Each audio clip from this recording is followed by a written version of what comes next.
in the world. And this was because he'd been told, yes, we have nuclear weapons. So that played a key role in American diplomacy ever since then. And I think it's the first thing the United Nations did at the very first meeting was to establish the Atomic Energy Commission to make sure that was used for the benefit of humanity. Now, again, the United States was involved in this, and they originally were kind of pushing this, but then they just sent this guy, Bernard Barak, in to negotiate what was called the Barak Plan, in which basically the United States would keep nuclear weapons until they were assured that no one could attack them. They put forth a plan that they knew the Soviet Union would veto and would not pass because they wanted to keep their monopoly of nuclear weapons. And the interesting thing is, even before this came up the United Nations, the United States had already threatened to bomb Moscow over the issue of Iran. So these are all connected way back, I think, and thank you, and if you want to comment further. Yeah, I would just say, I mean, first of all, thank you for those comments. I would just say, just to add a little to it, is that, you know, the U.S. has increasingly become taken a position against international law. I mean, as time goes on, the U.S. Has made no pretext about the fact that it does not believe international law applies to the United States. It applies to everyone but the United States. So, for example, Iran just won a case against the U.S. before the International Court of Justice, otherwise known as the World Court, challenging U.S. sanctions against Iran. And so the response of the United States was to say, we don't recognize the general jurisdiction of the World Court. They do say, in a specific instance, if we decide we want to use it, we will. But no one can just on their own go after us. We have to consent to that. So it's quite an incredible thing how the U.S., again, will cite international law a lot. Will say, oh, this guy or that guy should be, you know, prosecuted by the International Criminal Court. All the while, of course, the U.S. is not a party to the Rome Statute on the International Criminal Court, and Trump just denied the visa of an ICC investigator who wanted to come to the United States. So it is really incredible how far we've gotten away from international law, but yet we cite international law all the time to try to justify our aggressiveness. So. Bonnie? Can I have I will come back to you. two questions? When you mentioned the CIA helped the SAVAK to be created and organized and trained and so forth, you didn't mention that it was the Israeli Mossad that wrote the manual for the SAVAK. So I'd like you to expand on the role of Israel in that, with the help of the CIA. And secondly, if you can talk a little bit about the current status of the Tudeh party. Yes. In terms of the Mossad, you're right. I mean, the Mossad was also very involved in helping create and maintain the SAVAK, was a very strong supporter of the Shah, and worked very hand in glove with the CIA throughout the years of the Shah and after. So, for example, the other thing that, as many of you in the room know, maybe everyone, but it's again good to remind ourselves, is that the CIA, or sectors of the CIA and Mossad, were very critical in helping Ronald Reagan get elected by prevailing upon those who were holding the hostages in Iran to hold them longer after the election to ensure that he would beat Jimmy Carter. And there is a Mossad agent who gave a sworn declaration to that effect, that they did that. And you may, of course, recall that the hostages were released within minutes after Ronald Reagan's inauguration. And the Tudeh party is an underground organization in Iran. I believe it is still outlawed in that country, and my guess is it's fairly small. I mean, it's just been battered over the years. Again, it was battered by the Shah. It was battered particularly in the first years of the Islamic Revolution. Honestly, it's kind of amazing they still exist, and they do exist. But again, it as an underground, mostly underground organization. Sharon? Okay, go ahead. Yeah, so a few things quickly. First of all, as a side thing, it's very annoying and confusing when people start saying we and then they wind up talking about what the United States does instead of what we, the enemies of imperialism, do. So please don't use we to refer to U.S. imperialism. Okay. Second thing, about the United Nations, the two biggest things the UN did in its early years of existence were helping the occupation and dismemberment. I know dismemberment is the wrong word because it wasn't officially a unit then, but destruction of the occupation of Palestine by Zionism. That was one of the big things the UN did. And the second big thing that they did was give cover to, and in some sense, actual material support to the war against Korea. Yes. So those, we should not treat the UN as anything good. It was just a cover for, basically for Western imperialism in a sort of peaceful coexistence with Stalinist Russia, Stalinist Soviet Union. I know that you hate the word Stalinism. Okay. Whatever. But mainly it was U.S. imperialism. Oh, one last point, quickly. Every time I'm in discussion of any of these particular special issues, it seems that we never link them up with the overall thing of what is actually happening on the planet right now. The destruction of life, possible destruction of life on Earth in the near future. Well, even some of us old folks might still be, here to see it. And it's just not even mentioned most of the time as part of the context of our fight. So I don't know how to deal with that even. Can I just respond to a couple of those things real quickly? There's plenty of time. Yeah, go ahead. Yes, so, yes. You know, You're with the always UN, right. you know, I mean, I see what you're saying about the UN. Though I think, you know, and this is maybe my bias, I am a lawyer by trade and also have a dim view of the courts in this country as well. But, you know, it's kind of the only thing we have, in a way.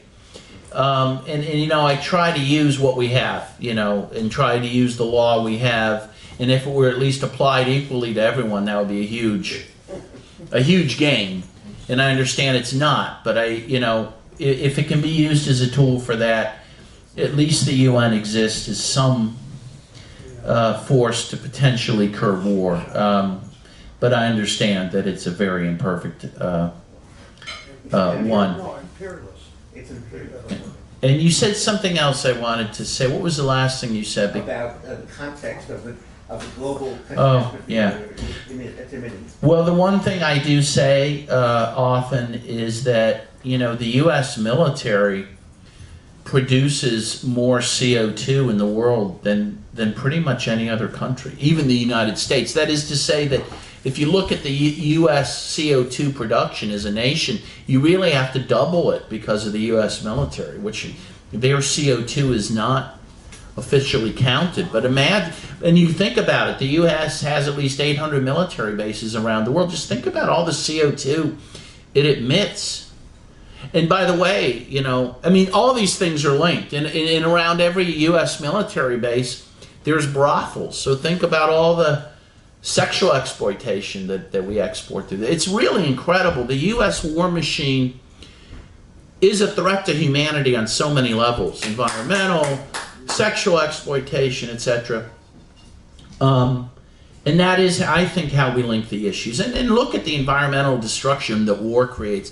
I mean, I remember after the Iraq invasion, you know, the pictures of the birds with, you know, in the oil, stuck in the oil because of the bombing and etc. I mean, excuse me, I'm so sorry. That's right. That's right. That's okay. You need the air. Yeah. Yes, all those issues are interlinked, and the more we continue this this warlike footing, the more we're going to be destroying the very world we live in. So I agree with you on that. Okay, Sharon. I don't need the microphone.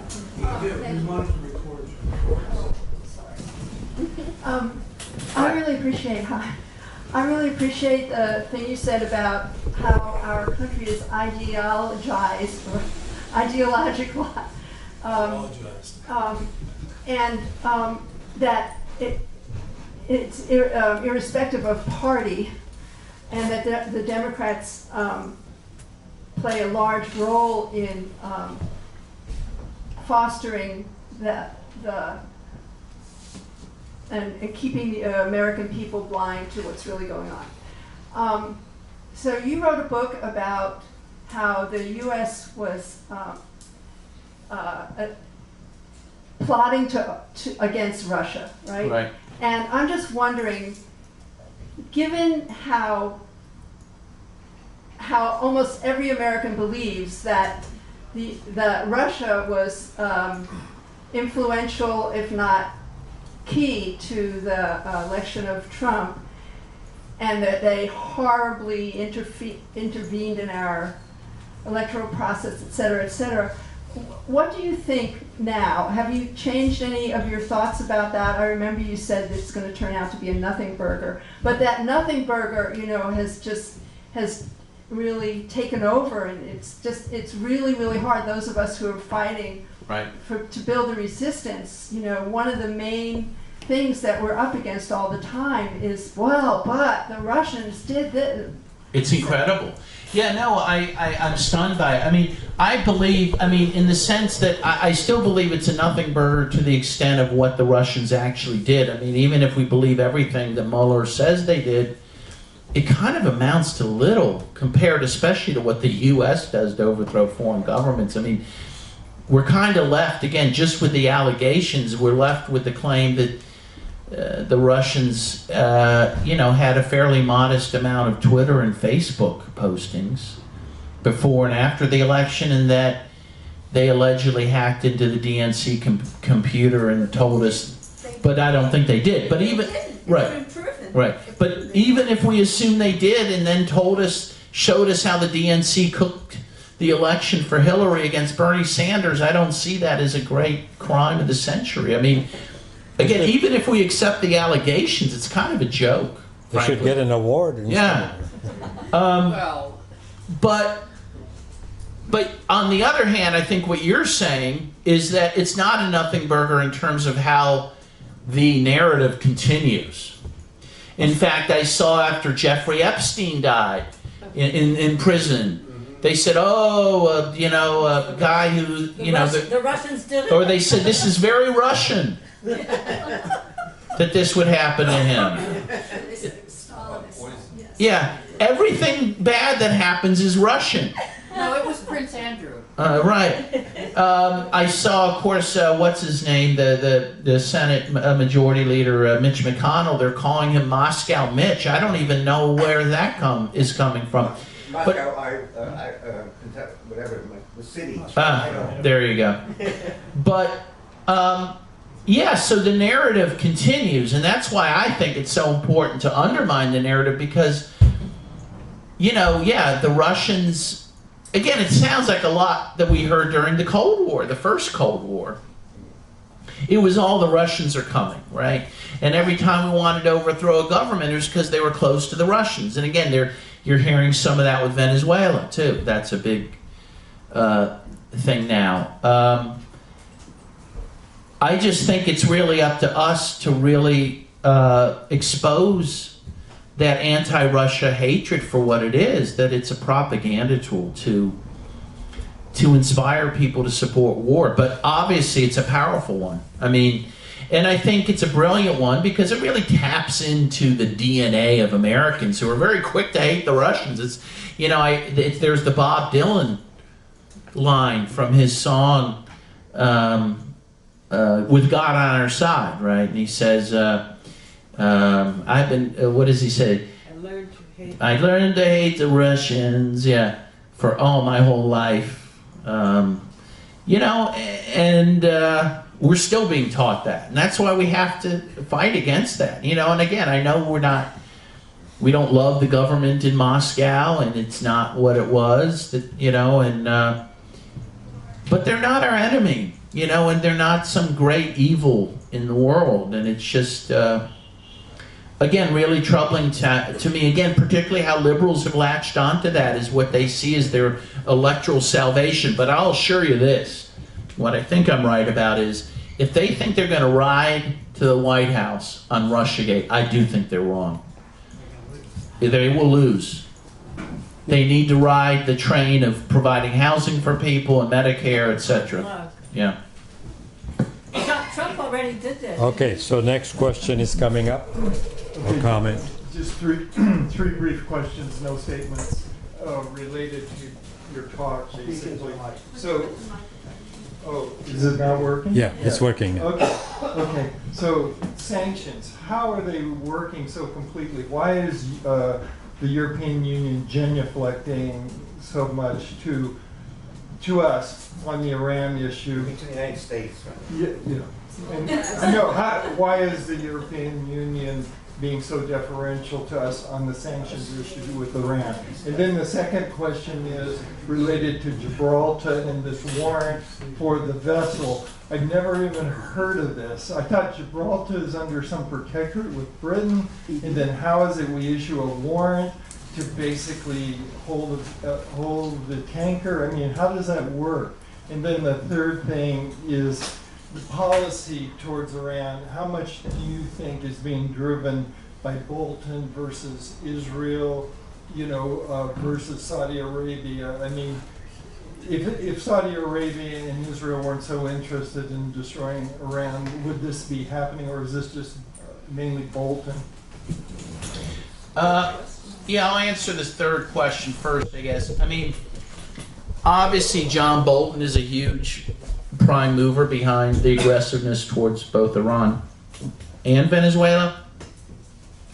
But of course, Trump did pick him, you know, to be the national security advisor. So, to the extent there's daylight between them, between he and Trump, it is interesting, of course, that he not only picked him, but he kept him on, you know, in an administration where Trump is very quick to fire people and whatnot. So, but I certainly think Bolton is a prime mover in all this. Now, of course, so is Israel. I mean, Saudi Arabia, I see more of a client state of the United States. I mean, we cozy up to Saudi Arabia, but I'm not sure Saudi Arabia itself supports or encourages policies that the U.S. doesn't already support.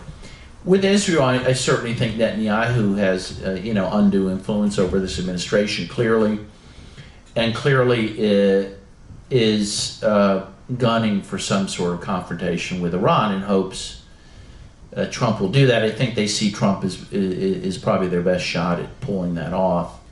So I definitely see Israel is very much an important factor in all this. In terms of the Gibraltar episode, first of all, that ship now has been released, I believe, by the United Kingdom. I don't know how that warrant would have happened, but again,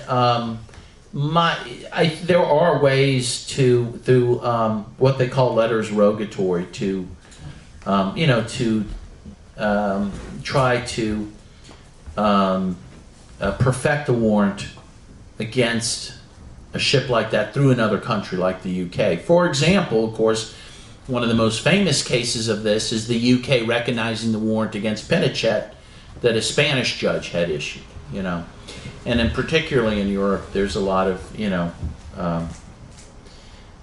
what they call comedy, respect for other people's legal procedures. So my guess that is how that was done.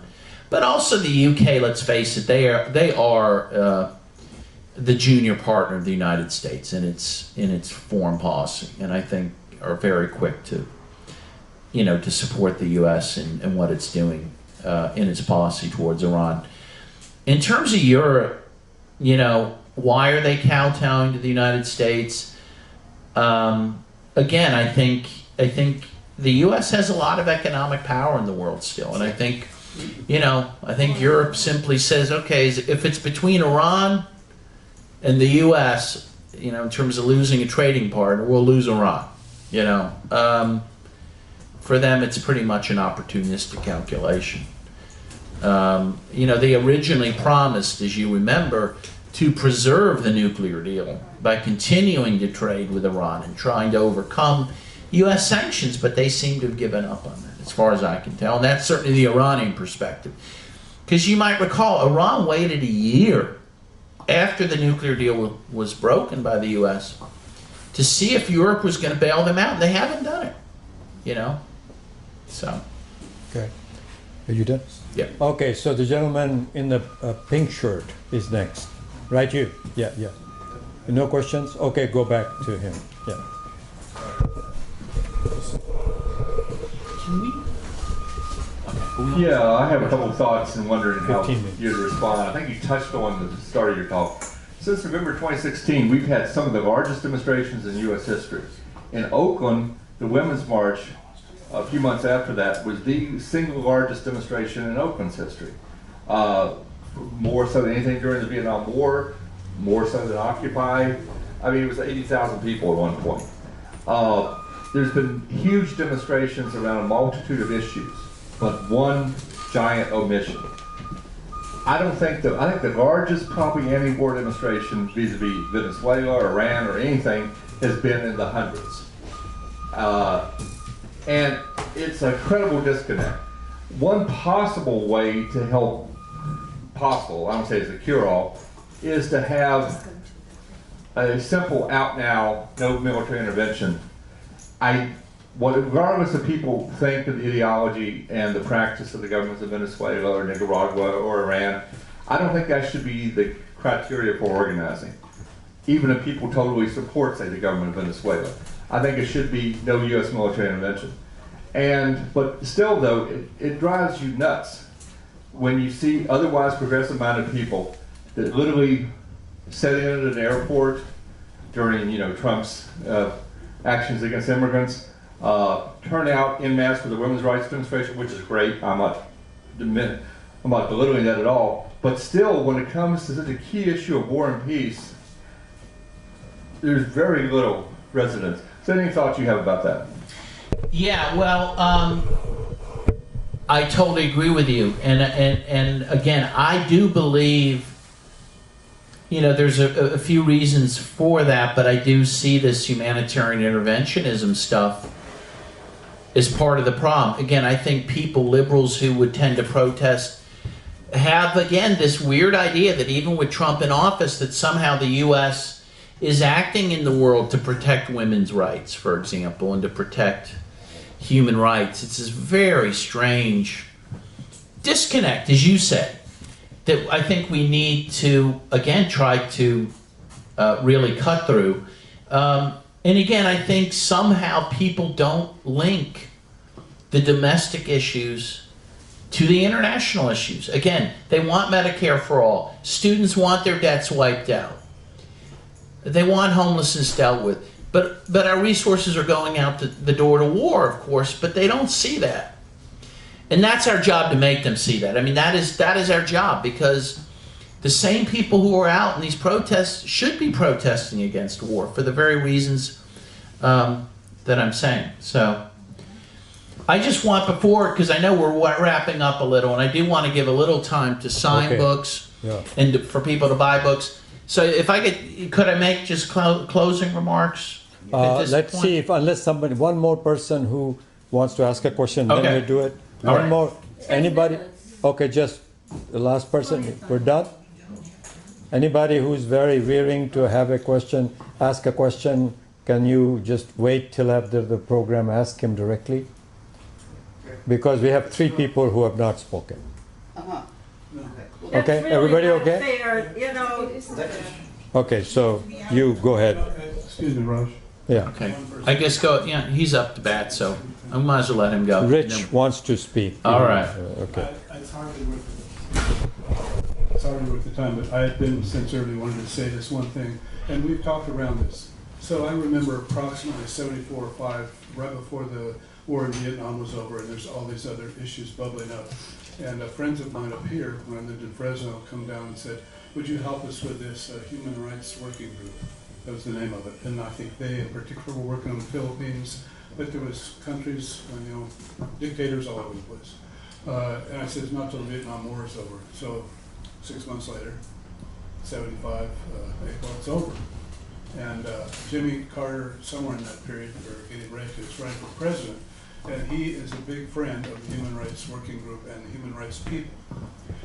And he talks about all these different countries that we're supporting these dictators, and he's making a big moral and political issue out of it.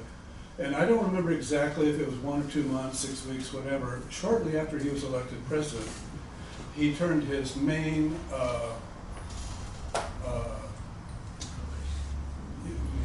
well, he switched his focus from all the dictators we were supporting to Russia is the big problem with human rights. The same. Right. So my point is, and it's been touched and talked about for, you know, off and on a lot of times tonight, and that is that in some ways we have to distinguish between candidates and parties and stuff. There's differences. In other ways, they're like locked together doing a back and forth, you know, who's in charge today thing, and we're helping each other, whether they mean to or not. The point is, the second part of this is I want us to get over. We have to talk about Trump. We have to talk about the Jimmy Carters and JFKs and blah, blah, blahs, you know, and the Shah of Iran. But every one of these is a single individual, I get it, single individual that is not really the problem. They represent the class or the force of their government, their military, their policies.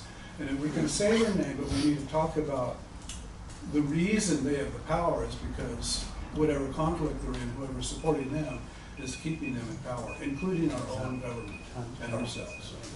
And we tend to, in our public talk, name the Trump, the Trump, the Trump, you know, so your talk's different. Okay. Well, thank you.